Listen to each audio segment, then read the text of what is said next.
अस्सलाम वालेकुम students, I hope you all are fine and safe. हम अपने डिस्क्रिप्टिव स्टैटिस्टिक्स के अंदर जो है वो काफ़ी काम कर चुके हैं और जितने सेशंस आपने वहाँ पे रिसीव किए हैं उसके अंदर काफ़ी डिटेल्ड में मैंने आपको जो है वो कैलकुलेशंस वहाँ पे करवाई हैं। ठीक है जी। इवन ये कि उसके अंदर पूरी जो आपके पास सॉल्यूशंस थे वो मैंने अपने एंड से पूरा एक प्रिपरेशन कर कर आपको फिर जो है वहाँ पे वो डिलीवर किया था उसको। ठीक है जी। अच्छा, अब यहाँ आपके पास जो चीज़ें डिलीवर करी थी उसके अंदर कुछ चीज़ें रह गई थी और उसके हिसाब से फिर हमने जो है वो सेशन को डिज़ाइन किया है। और इस सेशन के अंदर हम जो है वो स्क्यूनेस एंड कर्टोसिस को जो है वो डिस्कस करेंगे। ठीक है, जिसको हम शेप्स ऑफ द डिस्ट्रीब्यूशन भी कहते हैं। डिफरेंट डिस्ट्रीब्यूशन की शेप्स जो होती हैं उसकी कैलकुलेशंस भी आती हैं। जितनी कैलकुलेशन हमने आपको वहाँ पे सिखा दी है उसी को देखते हुए उन्हीं उन्हीं फार्मूलाज को थोड़ा सा और जो है वो हमने इलेबोरेट करा है इस सेशन के अंदर भी। इस सेशन के अंदर हमने कोई जो है वो एक्सरसाइज नहीं कराई है, बट इसके अंदर हमने तमाम स्क्यूनेस एंड कर्टोसिस के फार्मूले आपको डिलीवर किए हैं और जिनसे रिलेटेड क्वेश्चंस हम पहले कर चुके हैं। ठीक है जी, जो कैलकुलेशन हम पहले कर चुके हैं उनको देखते हुए आप जो है वो क्या करेंगे, इन फॉर्मूलों की मदद से जो है वो अपना स्क्यूनेस और कर्टोसिस को भी सॉल्व कर सकते हैं। तो अब हम मूव करते हैं अपने टॉपिक की तरफ, that is measures of the shape of distribution. अच्छा, ये measure of the shape of distribution जो है आपके पास वो क्या है? जब भी हम कोई फिगर ड्रॉ करते हैं तो आपके पास जो फिगर ड्रॉ की जाती है उसके अंदर हमारे पास क्या आता है? उसके अंदर हमारे पास जो है वो एक बेल शेप का कर्व जो है वो हमें नजर आ रहा होता है। ठीक है, वो जो बेल शेप का कर्व आपको नजर आ रहा होता है वो क्या कर रहा होता है? बेसिकली उसकी भी एक मेजरमेंट होती है। ठीक है, और उसकी जो मेजरमेंट होती है हमारे पास, वो मेजरमेंट क्या होती है आपके पास? वो मेजरमेंट जो है वो ये शो कर रही होती है कि या आपकी पीकनेस जो है उसके अंदर, या वो कितना फैला हुआ है, वो डिस्ट्रीब्यूशन जो है वो कितनी डिस्ट्रीब्यूट होकर जो है वो जो आपके पास शेप आ रही है वो कितनी डिस्ट्रीब्यूट हुई हुई है ग्राफ के ऊपर। उसकी कैलकुलेशन को, उसकी मेजरमेंट को हमने जो है वो बेसिक्स में पढ़ लिया था पहले। वो जो बेसिक्स में हमने पहले पढ़ा था वो क्या था? जो mean, median, mod, standard deviation, यानी डिस्पर्जन्स भी पढ़े थे, मेजर्स ऑफ डिस्पर्जन पढ़े थे हमने, मेजर्स ऑफ सेंट्रल टेंडेंसीज पढ़ी थी, रिलेटिव मेजर्स भी पढ़ लिए थे। अब हम और मजीद क्या कर रहे हैं, कुछ और करेक्टरिस्टिक्स जो हैं वो डिस्ट्रीब्यूशन के हवाले से डिस्कस कर रहे हैं जिसकी बेसिस के ऊपर हम उसकी शेप को मेजर करते हैं। ठीक है जी। और ये जो हम शेप की जो मेजरमेंट करते हैं इसको हम जिस जिस तरीके से मेजर करते हैं, जिस तरीके मतलब जिस चीज को हम यूज करते हैं इसकी मेजरमेंट के लिए, उसे हम कहते हैं मोमेंट्स। ठीक है जी, they are known as the moments. अच्छा, अब इस सेशन के अंदर दो मेन चीजें हमने डिस्कस करनी है, वो एक स्क्यूनेस है, ठीक है जी, और एक जो है वो है कर्टोसिस। ठीक है जी। स्क्यूनेस एंड कर्टोसिस के बाद क्या है? स्क्यूनेस एंड कर्टोसिस बेसिकली आपके ओवरऑल शेप ऑफ डिस्ट्रीब्यूशन को जो है वो थ्रू मोमेंट्स जो है वो हम क्या करते हैं, वो डिफाइन करते हैं। तो मोमेंट्स क्या कर रहे होते हैं? स्क्यूनेस और कर्टोसिस की बेस है, उसी की बेस के ऊपर जो है वो इन दोनों को हम कैलकुलेट करते हैं। तो हमें पहले मोमेंट्स को डिस्कस करना पड़ेगा कि व्हाट आर मोमेंट्स। मोमेंट्स आपके पास क्या है? मोमेंट्स आपकी वो मेजरमेंट्स हैं जिसके थ्रू हम क्या कर सकते हैं, किसी भी डिस्ट्रीब्यूशन की शेप को एनालाइज करते हैं। और उसकी कैलकुलेशन में हमारे पास क्या आता है? पहले आती है आपके पास चीज जिसे आप कहते हैं moments about origin. Moments about origin जो होते हैं आपके पास, वो आपके पास क्या शो कर रहे होते हैं? ठीक है जी, वो रिप्रेजेंट किए जाते हैं आपके एम, ठीक है जी, एम डैश, ठीक है जी, M1 डैश, M2 डैश। ये M1 और M2 और ये M3 जो है वो नंबर ऑफ मोमेंट्स निकालना चाह रहे हैं। बता रहे हैं आपको कि यहाँ पे क्या है, आपके पास नंबर ऑफ मोमेंट्स क्या है? M1 है, M2 है, M3 है। ठीक है जी। M1 is the first order movement about origin, और फर्स्ट मोमेंट जो होता है आपका, ठीक है जी, अबाउट ओरिजिन, वो आपका अर्थमेटिक मीन होता है। अब आप देखें कि यहाँ आपके पास कुछ चीजें ऐसी होती हैं स्टैट्स में कि जो आपके पास क्या होती हैं, एक जगह पे दूसरी जगह पे आकर क्या कर रही होती हैं, एक दूसरे को सपोर्ट कर रही होती हैं। ठीक है जी। तो जो फर्स्ट मूवमेंट होता है, फर्स्ट ऑर्डर मूवमेंट है अबाउट ओरिजिन, वो हमारा क्या होता है, अर्थमेटिक मीन होता है। ठीक है जी, जैसे summation f x divided by summation F. तो इससे आपको कंफ्यूज नहीं होना, आपका जो जहां आपको अगर फर्स्ट मूवमेंट निकालना है तो आप उसको फर्स्ट मूवमेंट के नाम से इस्तेमाल करेंगे, और जहां आपको अर्थमेटिक मीन निकालना होगा तो आप वहां पे अर्थमेटिक मीन के नाम से उसको यूज करेंगे। ठीक है जी। फिर M2 आपके पास आता है। What is M2? M2 आपके पास फॉर्मूला क्या आता है, summation f x square divide by summation f. This is called the second order movement about origin. Movement about origin जब हम कैलकुलेट करते हैं तो there are 4 movements about origin जो हम बेसिकली कैलकुलेट करते हैं, और इनके सबका पैटर्न क्या है आपके पास। सबसे ऊपर जो है समीशन एफ एक्स है, फिर समीशन एफ एक्स स्क्वायर है, फिर समीशन एफ एक्स क्यूब है, फिर समीशन एफ एक्स की पावर 4 है। तो देखिए फॉर्मूले का पैटर्न सेम है, पहले में x आ रहा है, ठीक है जी, उसको मल्टीप्लाई करके आपने फर्स्ट मूवमेंट निकालना है, फिर एक्स स्क्वायर से मल्टीप्लाई करके फिर निकालना है, फिर एक्स क्यूब से मल्टीप्लाई करके निकालना है, और फिर एक्स की पावर 4 से मल्टीप्लाई करके निकालना है। ठीक है जी। अब जरूरी नहीं है कि मोमेंट्स आपके यहाँ पे के खत्म हो जाए, मोमेंट्स आपके जो होते हैं वो इससे आगे भी कैलकुलेट किए जा सकते हैं।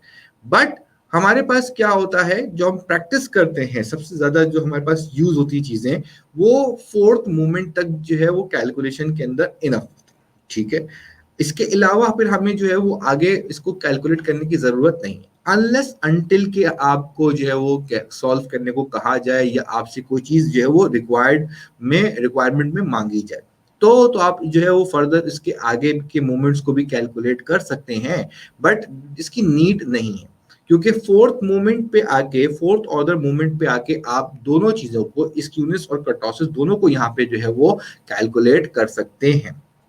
ठीक है, अच्छा, और उसके बाद जितने भी फोर्थ के बाद जो होते हैं वो बहुत कम यूज होने वाले होते हैं, इसीलिए यहाँ पे मेंशन भी कर दिए कि हम फोर्थ ऑर्डर के आगे वाले जो मोमेंट्स होते हैं वो बहुत रेयरली यूज होते हैं, तो इसलिए हम इनको जो है वो अपनी डिस्कशन में लेके नहीं आते। ठीक है, फर्दर ऑन आगे बढ़ते हैं जब, तो आपके पास जो first order movement about origin है M1 डैश, ठीक है जी, इसको मैंने आपको बताया कि ये मीन ऑफ द डिस्ट्रीब्यूशन होता है, that is called the mean of the distribution. ठीक है, और अगर फ्रीक्वेंसी डिस्ट्रीब्यूशन में पॉपुलेशन के मूवमेंट्स मेंशन कर रहे हो, ठीक है जी, तो यहाँ पे कॉन्सेप्ट है, ठीक है, यहाँ पे हम कॉन्सेप्ट आपको बता देते हैं। वो क्या है कि जब हमने बेसिक्स डिस्कस करी थी, तो बेसिक्स के अंदर हमने जो है वो आपको बहुत सारी चीजें बताई थी, जिसके अंदर एक चीज थी सैंपल एंड पॉपुलेशन। ठीक है जी, सैंपल एंड पॉपुलेशन का एक डिफरेंस बताया था। अगर हम एज अ होल सबके ऊपर बात करते हैं तो वो हमारी पॉपुलेशन कंसीडर की जाती है, और अगर हम पॉपुलेशन का कोई सबसेट ले लेते हैं तो वो हमारा सैंपल कहलाता है। ठीक है, अच्छा, तो जितना आपका अभी इससे पहले का डिस्क्रिप्टिव पार्ट था जिसमें हमने सिर्फ कैलकुलेशन सीखी थी, ठीक है जी, जिसके अंदर मीन मीडियन मॉड ये सब चीजें हमने सीख ली थी, तो उसके अंदर हमने इस चीज को डिफरेंशिएट नहीं किया था उस वक्त, क्योंकि अगर उस वक्त ही आपको डिफरेंशिएट कराया जाता तो आप कंफ्यूज हो जाते। सही है, तो अब इस लेवल पे आके आपको इसका फर्क जो है वो समझना होता है। सैंपल के जो पैरामीटर्स होते हैं, ठीक है, सैंपल की जो स्टैटिस्टिक होती है, सॉरी, यानी सैंपल को जिन चीजों से रिप्रेजेंट किया जाता है, ठीक है जी, वो अलग होती हैं, और पॉपुलेशन को जिन चीजों से रिप्रेजेंट किया जाता है वो चीजें अलग होती हैं। सैंपल को जिन चीजों से जो है वो रिप्रेजेंट किया जाता है वो कहलाती हैं स्टैटिस्टिक। ठीक है जी, जो सब्जेक्ट का नाम है वो स्टैटिस्टिक्स है, आखिर में एस आ रहा है, अगर आखिर के एस को हटा दें तो वो स्टैटिस्टिक बन जाएगा। तो स्टैटिस्टिक का मतलब क्या है कि सैंपल की कैरेक्टरिस्टिक्स, यानी वो चीजें जो सैंपल की वैल्यूज को शो करती हैं वो कहलाती हैं करेक्ट स्टैटिस्टिक। इसी तरीके से जो पॉपुलेशन की चीजें होती हैं, जो पॉपुलेशन की वैल्यूज को रिप्रेजेंट करती हैं, दैट इज कॉल्ड पैरामीटर्स। यानी वो चीजें जैसे आपको पॉपुलेशन की वैल्यूज को जहां पे रिप्रेजेंट करना होता है और हम उन रिप्रेजेंटेशन को इस्तेमाल करते हैं तो वो कहलाते हैं हमारे पॉपुलेशन के पैरामीटर्स। ठीक है जी, तो ये जो आपका एम है यहाँ पर वो बेसिकली सैंपल के पर्सपेक्टिव में इस्तेमाल किया जा रहा है, और अगर आपके पास फ्रीक्वेंसी डिस्ट्रीब्यूशन के अंदर पॉपुलेशन का जिक्र आ जाए, यानी जिस सिस्टम पे आप बात कर रहे हो और उन तो उसके अंदर तमाम वैल्यूज को अगर मैं इंक्लूड कर रहा हूं तो वो हमारी पॉपुलेशन बन जाएगी, स्टैटिस्टिकल पॉपुलेशन कहलाएगी फिर वो। ठीक है जी। अब वो स्टैटिस्टिकल पॉपुलेशन के लिए जब हम मोमेंट्स निकालेंगे तो फिर हम वहां पे इस्तेमाल करेंगे ये म्यू। ठीक है जी। म्यू क्या है? म्यू पॉपुलेशन का रिप्रेजेंटेटिव है। ठीक है जी। यानी म्यू अगर कहीं आ रहा है तो इसका मतलब क्या है कि it is representing the population of the data. Data जो है वो पॉपुलेशन बेस्ड है। ठीक है। जैसे मिसाल के तौर पे एक स्कूल है। ठीक है जी। एक स्कूल के अंदर 500 बच्चे हैं। ठीक है। और उसकी एक क्लास में जो है वो 50 बच्चे हैं। अगर मैं पूरे स्कूल के बजाय सिर्फ उस क्लास को फोकस करूंगा और उस क्लास के ऊपर मेजर अप्लाई करूंगा तो वो जो 50 स्टूडेंट्स हैं क्लास के, ठीक है जी, वो क्या कहलाएंगे? वो मेरे लिए क्या होंगे? वो मेरे लिए पॉपुलेशन कंसीडर किए जाएंगे। ठीक है। जिस सिस्टम पे हम काम कर रहे होते हैं, इन चीजों को हम फोकस कर रहे होते हैं, जिनके ऊपर हम वर्किंग कर रहे होते हैं, अगर हम उसको एज अ होल कंसीडर कर लें तो they are known as the population. ठीक है। अच्छा, अगर इसमें मैं पूरे स्कूल की बात करूं तो जो पूरे 500 स्टूडेंट्स हैं, वो 500 स्टूडेंट्स जो हैं वो क्या होंगे? हमारे लिए पॉपुलेशन होंगे। बट मैं पूरे स्कूल में से सिर्फ उस पर्टिकुलर क्लास की बात कर रहा हूं, तो फिर अब वो क्लास जो है वो मेरे लिए क्या होगी? वो पॉपुलेशन कंसीडर नहीं की जाएगी, वो मेरे लिए क्या होगी? वो मेरे लिए सैंपल कंसीडर की जाएगी। क्लियर हो गई बात ये? ठीक है। तो अब यहाँ मैंने एक और कॉन्सेप्ट आपका क्लियर कर दिया पॉपुलेशन और सैंपल का। ठीक है जी। पॉपुलेशन एज अ होल होती है और पॉपुलेशन की जो रिप्रेजेंटेटिव कैरेक्टरिस्टिक्स होती हैं, जिन चीजों से हम पॉपुलेशन को रिप्रेजेंट कर रहे हैं, वो पैरामीटर्स कहलाती हैं। और जो सैंपल की कैरेक्टरिस्टिक्स होती हैं, जो सैंपल की रिप्रेजेंटेशंस होती हैं, वो हमारे पास जो होती हैं वो स्टैटिस्टिक कहलाती हैं। ठीक है जी। और जिस जिस पॉइंट के ऊपर ये चीजें आती जाएंगी तो हम आपको यहाँ पे क्या करेंगे? आपको डिफरेंशिएट करके बताते जाएंगे कि ये जो है वो सैंपल के लिए इस्तेमाल किया जाता है और ये आपका पॉपुलेशन के लिए। जिसके लिए सबसे आसान आप जो है वो अपने जहन नशीन ये कर ले कि जब हम नंबर ऑफ वैल्यूज की बात करते हैं तो जो पॉपुलेशन का साइज समझ लें आप, या सैंपल का साइज समझ लें, तो सैंपल का साइज जो होता है वो स्मॉल एन से रिप्रेजेंट किया जाता है और जो पॉपुलेशन का साइज होता है वो कैपिटल एन से। तो पॉपुलेशन के लिए कैपिटल एन से रिप्रेजेंटेशन करना, ये क्या है? उसकी रिप्रेजेंटेशन बन जाती है, पैरामीटर बन जाता है कैपिटल एन उसका, क्योंकि कैपिटल एन से पॉपुलेशन को रिप्रेजेंट किया जाता है।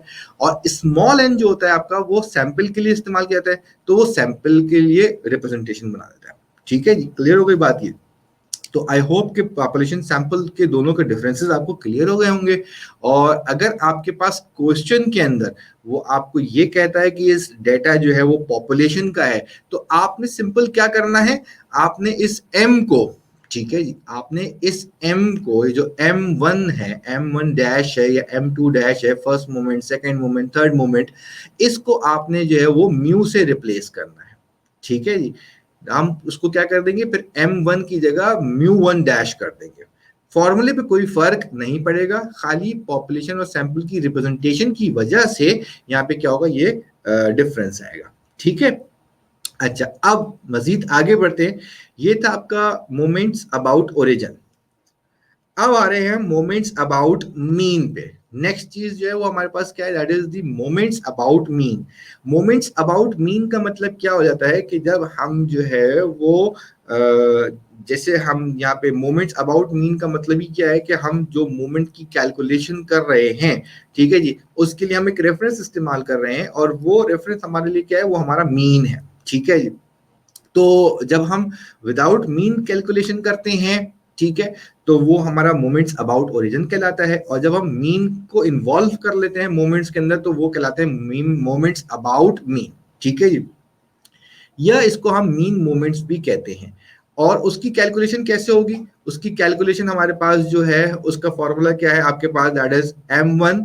ठीक है जी। अच्छा, इसका डिफरेंस है यहाँ पे देख रहे हैं आप, m1 m2 m3, इनके ऊपर डैश नहीं लगा हुआ। डैश कब लगता है? जब जब आप जो है वो मोमेंट अबाउट ओरिजिन की बात कर रहे होते हैं। सही है जी। तो हमारा जो बेसिक कंसर्न है वो है आपका मोमेंट्स अबाउट मीन के ऊपर। ठीक है जी। इस फॉर्मूले को अगर आप देखें तो इस फॉर्मूले की कैलकुलेशन मैं पहले करवा चुका हूं आपको। ठीक है जी।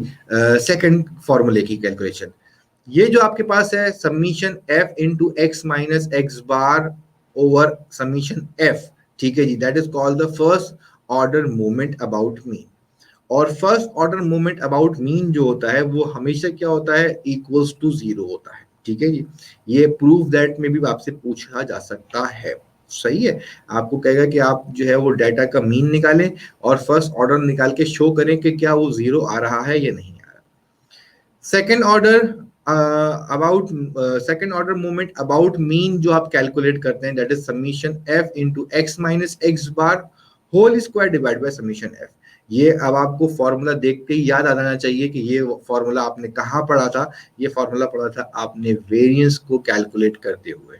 ठीक है जी, आई थिंक कि आप लोग जो है वो उसको रिवाइज कर रहे होंगे थोड़ा सा, कि ये आपने फॉर्मूला पढ़ा था कब, जब आपने जो है वो वेरिएंस पढ़ा था। ठीक है, वेरिएंस पढ़ा था आपने उस वक्त, ये फॉर्मूला आप पढ़ चुके हैं। ठीक है, जब भी मैंने आपको स्टार्टिंग में कहा था कि आपको मैं इन फॉर्मूलों से अवेयरनेस दे दूंगा और फिर आप जो है वो स्क्यूनेस और कर्टोसिस की प्रैक्टिस के लिए उसी सवाल को जो आपके पास अवेलेबल है, जो मैंने आपको पहले करा दिया है बोर्ड पे, आप जो है वो उसी सवाल के डाटा को लेकर इन मूवमेंट्स की कैलकुलेशन करके आप इसको स्ट्रॉन्ग कर सकते हैं। ठीक है जी, फिर आपके पास थर्ड मूवमेंट अबाउट मीन है and fourth other movement about mean, और सबका पैटर्न आप देख लें, सबका पैटर्न जो है वो सेम है। सिर्फ क्या हो गया है, जब आप डेविएशन कैलकुलेट करेंगे एक्स माइनस एक्स बार की स्क्वायरिंग करेंगे तो सेकंड ऑर्डर बन जाएगा। जब उसकी क्यूब करके उसको फ्रीक्वेंसी से मल्टीप्लाई करके सॉल्व करूंगा तो वो थर्ड ऑर्डर बन जाएगा। जब मैं पावर 4 करूंगा तो इन सब चीजों की कैलकुलेशन के लिए आपके पास कैलकुलेटर का होना जरूरी है। इसके बगैर आप ये चारों कॉलम्स क्रिएट नहीं कर सकते फोर ऑर्डर मूवमेंट्स के। जब आप ये first four order movements about mean calculate कर लेते हैं, जिसके अंदर फर्स्ट मूवमेंट का आंसर 0 आएगा, सेकंड थर्ड एंड फोर्थ की वैल्यूज आ जाएंगी आपके पास। उसके बाद फिर जो नेक्स्ट टॉपिक हमारे पास आता है वो है हमारा, that is called the measure of skewness. ठीक है जी, स्क्यूनेस क्या चीज होती है? Skewness is the opposite to symmetry. Symmetry क्या चीज होती है? सिमेट्री का मतलब होता है कि जब आइडेंटिकल बेल शेप कर्व आपके पास बन जाए। ठीक है, जैसे आपके पास ये फिगर नजर आ रहा है, ये सिमेट्रिकल डिस्ट्रीब्यूशन कहलाती है। सिमेट्रिकल डिस्ट्रीब्यूशन का मतलब बैलेंस आपके पास क्या हो, डिस्ट्रीब्यूशन बनी हो, जितनी वैल्यूज सेंटर से लेफ्ट पे हो उतनी ही वैल्यूज सेंटर से राइट पे हो, तो वहां आपके पास क्या होगा, वो कहलाती है सिमेट्रिकल डिस्ट्रीब्यूशन। और सिमेट्रिकल डिस्ट्रीब्यूशन के अंदर स्क्यूनेस क्रिएट नहीं होती। स्क्यूनेस का मतलब क्या होता है? स्क्यूनेस का मतलब है कि आपका डेटा का एक तरफ खिंचना। ठीक है, जैसे यहाँ फर्स्ट फिगर के अंदर शो हो रहा है आपका कि ये पॉजिटिवली स्क्यूड आ रहा है, और ये जो लास्ट वाली फिगर है वो शो कर रही है वो आपका नेगेटिवली स्क्यूड है। तो ये सिमेट्रिकल नहीं है। ठीक है जी, ये बैलेंस फिगर्स नहीं है, ये फर्स्ट और लास्ट फिगर बैलेंस नहीं है, इसलिए ये नॉन सिमेट्रिकल डिस्ट्रीब्यूशन है। और जहां नॉन सिमेट्रिकल डिस्ट्रीब्यूशन होगी वहां पे स्क्यूनेस इन्वॉल्व हो जाएगी। ठीक है, तो अब क्या है आपके पास, to measure the skewness is to measure to the extent which and also the direction in which the distribution or curve is non-symmetrically or skewed। यानी आप बताते हैं यहाँ पे कि स्क्यूनेस आपको बताती है यहाँ पे कि आपकी जो डिस्ट्रीब्यूशन है वो क्या है, दैट इज पॉजिटिवली स्क्यूड और नेगेटिवली स्क्यूड है आपकी। ठीक है, नॉन सिमेट्रिकल डिस्ट्रीब्यूशन के अंदर। ठीक है जी, नॉन सिमेट्री है, वहां पे नॉन सिमेट्री होगी तो वहां पे स्क्यूनेस इन्वॉल्व हो जाएगी, और अगर सिमेट्री हो जाएगी तो आपके पास फिर क्या होगा, वहां पे सिमेट्री के ऊपर स्क्यूनेस इन्वॉल्व नहीं होती। मीन मीडियन मॉड तीनों जो होंगे वो बराबर हो जाएंगे। ये तीनों जो फिगर्स हैं वो आपको इसको एक्सप्लेन कर रही हैं। ठीक है जी, फर्स्ट फिगर शो कर रही है कि यहाँ पे स्क्यूनेस है, एग्जिस्ट करती है एंड पॉजिटिवली स्क्यूड है, राइट की तरफ डेटा खिंच रहा है। जो लास्ट फिगर है उसके अंदर वो शो कर रही है कि नॉन सिमेट्रिकल डिस्ट्रीब्यूशन है और स्क्यूड टू द लेफ्ट है। ठीक है, नेगेटिवली स्क्यूड है क्योंकि लेफ्ट की तरफ डेटा खिंच रहा है। जो सेंटर वाली फिगर है वो सिमेट्रिकल डिस्ट्रीब्यूशन पे है, सिमेट्रिकल डिस्ट्रीब्यूशन के अंदर स्क्यूनेस एग्जिस्ट नहीं करती। तो अब इसके अंदर देखते हैं कि इसके अंदर फॉर्मूला है वो क्या है आपके पास, कैसी कैलकुलेशन में कर सकते हैं आप। There are three major ways of finding the skewness. Skewness मालूम करने का पहला तरीकाकार क्या है कि आप स्क्यूनेस कैलकुलेट करें the difference between mean and mode. ठीक है जी, अब आप देखें कि मीन एंड मॉड आप पहले कैलकुलेट कर चुके हैं। अब आप सिर्फ अगर स्क्यूनेस कैलकुलेट करें तो आप क्या करेंगे, मीन और मॉड को माइनस करेंगे तो आपके पास अमाउंट ऑफ स्क्यूनेस आ जाएगा। ठीक है जी, स्क्यूनेस की वैल्यू आ जाएगी। अच्छा, ये रिप्रेजेंट कर रहा है एक्स बार, ठीक है जी, और कैप शो कर रहा है मॉड को, ठीक है जी। ये हो गई आपके पास स्क्यूनेस की सिंबॉलिक रिप्रेजेंटेशन।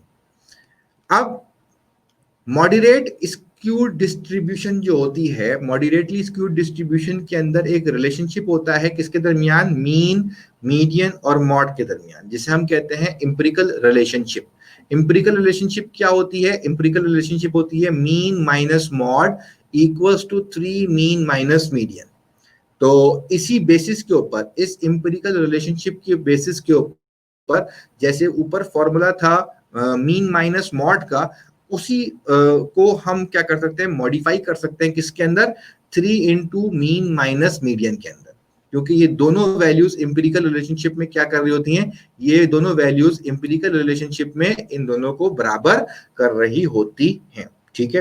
तो अगर ये लेफ्ट हैंड साइड वाली वैल्यू अगर किसी फॉर्मूले में इस्तेमाल हो रही है, ठीक है, तो उसकी जगह हम जो है वो राइट हैंड साइड वाली चीज को भी यूज कर सकते हैं।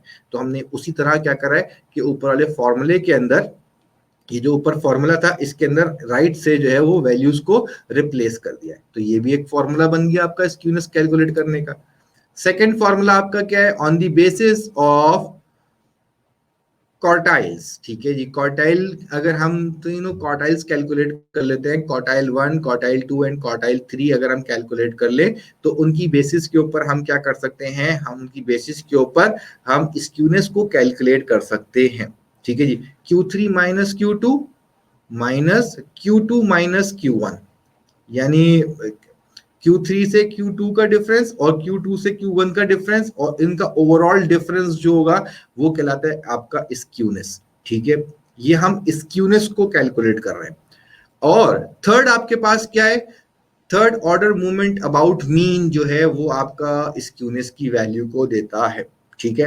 यानी यहाँ आपके पास क्या आ गया, ये आपके पास जो है वो तीसरी वैल्यू आ गई है, और ये तीसरी वैल्यू आपके पास क्या शो कर रही है, that is called the third order movement about mean, जो आपका स्क्यूनेस है, जिसको हम M3 का नाम भी देते हैं, या इसको आप μ3 का नाम भी दे सकते हैं, ठीक है जी। ये तीनों जो फॉर्मूले हैं ये स्क्यूनेस को कैलकुलेट करने के लिए, ठीक है जी। अब स्क्यूनेस की अगर परसेंटेज निकालनी है, जिसको हम कहते हैं that is called the coefficient of skewness. जैसे आपने वहां पे क्या किया था, पहले आपने निकाला था क्या, आपने निकाला मीन डेविएशन, सही है। फॉर एग्जाम्पल जब हम पहले क्वेश्चन हमने किए हैं उसके अंदर पहले निकाला था मीन डेविएशन, उसके बाद निकाला था कोफिशिएंट ऑफ मीन डेविएशन। इसी तरीके से ये तीन मेथड्स हैं, डिफरेंट मेथड्स हैं स्क्यूनेस कैलकुलेट करने के।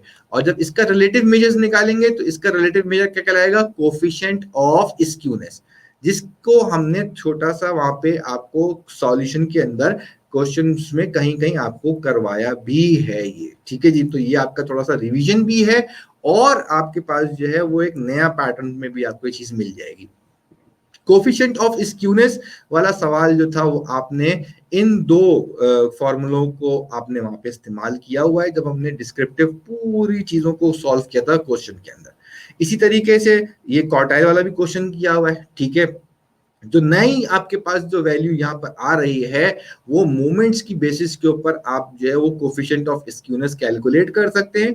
और कोफिशिएंट ऑफ स्क्यूनेस जो आप जब कैलकुलेट करते हैं, कोफिशिएंट ऑफ स्क्यूनेस का जो नाम है यहाँ पे, वो बीटा 1 के नाम से यहाँ पे जाना जाता है, ठीक है। जिसको हम it is renown as beta 1।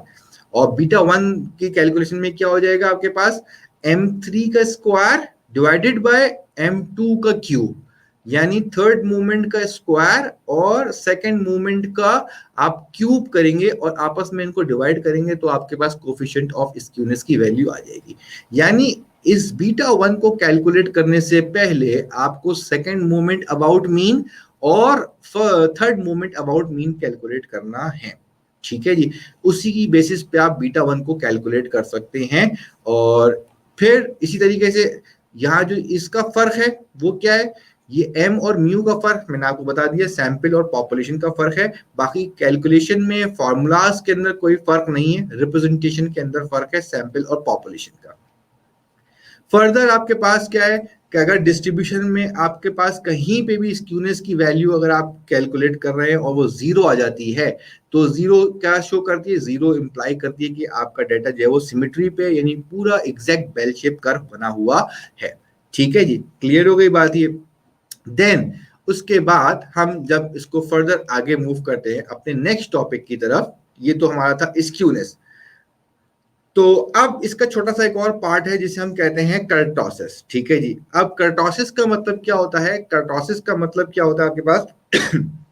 Sorry, kurtosis का मतलब है कि आपकी जो फिगर आप बनाते हैं, जो आप डिस्ट्रीब्यूशन की आप बेल शेप कर्व ड्रॉ कर रहे हैं, उसकी पीक कितनी है। ठीक है जी, या आप जो है वो उसकी फ्लैटनेस जो है, ठीक है, टॉप पे देर उनके कर्व के ऊपर जो फ्लैटनेस है वो कितनी है। ठीक है, आम जबान में या इसको नॉर्मली पीकनेस ऑफ द कर्व भी कहा जाता है। कर्टोसिस को कहते हैं कि पीकनेस ऑफ द कर्व कितनी है, या आप कह सकते हैं कि the flatness of the top of the frequency curve is called the kurtosis. यानी जब आप जो है वो जब आप कोई भी फिगर ड्रॉ करते हैं, तो जो आपका पॉइंटिंग टिप पे ऊपर जाके अगर वो बिल्कुल पीक बनेगा तो उसको कुछ और कहा जाता है। ठीक है जी, अगर वो फ्लैट होगा, ज्यादा फ्लैट होगा, तो उसको कुछ और हम करते हैं, उसके थोड़ा डिफिकल्ट नाम है।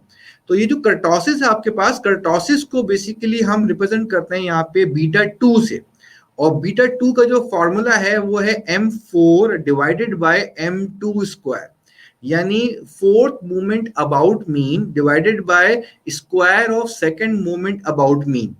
यानी यहां आपको क्या करना होगा, अगर सिर्फ कर्टोसिस किसी आपका डेटा के ऊपर कर्टोसिस कैलकुलेट करना है आपको, तो उस कर्टोसिस की कैलकुलेशन के लिए आपको क्या करना पड़ेगा? उस कर्टोसिस की कैलकुलेशन के लिए आपको second order movement about mean and fourth order movement about mean calculate करना पड़ेगा। उसकी बेसिस पे जो है वो आप कर्टोसिस को जो है वो कैलकुलेट कर सकते हैं। अगर आपको स्क्यूनेस और कर्टोसिस, यानी कोफिशिएंट ऑफ स्क्यूनेस और कर्टोसिस दोनों कैलकुलेट करने हैं, तो इसका मतलब है आपने उस डेटा के ऊपर second order movement about mean, third order movement about mean and fourth order movement about mean पहले कैलकुलेट करना पड़ेगा। उसकी बेसिस पे ही आप इसको कैलकुलेट कर सकते हैं। ठीक है, क्लियर हो गई बात ये। और इसका डिफरेंस मैंने आपको बता दिया था कि एम और म्यू जो है वो सिर्फ रिप्रेजेंटेशन का फर्क है, सैंपल एंड पॉपुलेशन की। तीन कैटेगरीज में आपके पास जो है वो आपके पास ये जो कर्व होता है कर्टोसिस का, वो आता है बीटा 2 के स्टैंडर्ड वैल्यू जो है वो 3 है, और वो 3 के ऊपर आपके पास क्या है, that is called the normal curve, और नॉर्मल कर्व का जो नाम है वो मीसोकार्टिक कर्व कहलाता है। ठीक है, इसी के साथ जब हम बीटा 2 की वैल्यू को अगर देखते हैं और बीटा 2 हमारा ग्रेटर देन 3 आता है, तो इसको हम कहते हैं that is called the leptokurtic curve.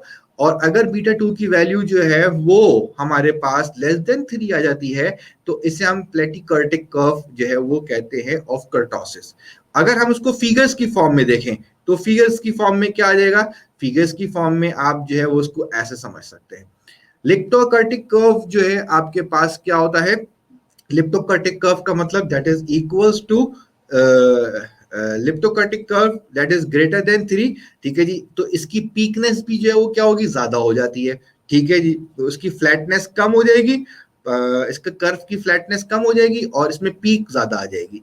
Then उसके बाद मीसोकर्टिक कर्व है। मीसोकर्टिक जो होता है वो नॉर्मल कर्व होता है, जिसके अंदर आपकी वैल्यू जो होती है वो स्टैंडर्ड बीटा 2 की वैल्यू 3 के बराबर आ रही होती है, और बीटा 2 की वैल्यू जब लेस देन 3 हो जाती है, तो इसे हम जो है वो कहते हैं क्या?